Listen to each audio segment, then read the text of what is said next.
মহিলা বিষয়ক অধিদপ্তরের উপজেলা পর্যায়ে মহিলাদের জন্য আয় বর্ধক প্রশিক্ষণ প্রকল্পে কর্মরত জনবলকে মন্ত্রণালয়ের রাজস্বকরণের সুপারিশ অনতিবিলম্বে বাস্তবায়নের লক্ষ্যে মহা সমাবেশ করছেন প্রশিক্ষক ও কর্মচারীরা।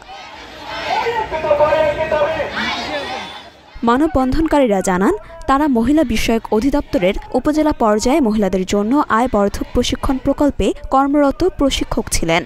তারা 2018 সালের এপ্রিল মাসে নিয়োগপ্রাপ্ত হয়ে এখনও কর্মরত।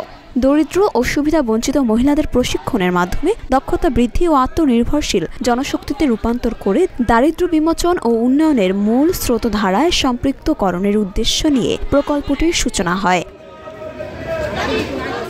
এদিকে সব বিষয় উপেক্ষা করে ওই প্রকল্পের আদলে নতুন করে প্রকল্প গ্রহণ করার প্রক্রিয়া গ্রহণ করা হয়েছে, যা নতুন করে একটি জনগোষ্ঠীকে কিছুদিন পর বেকার বানানোর প্রক্রিয়া।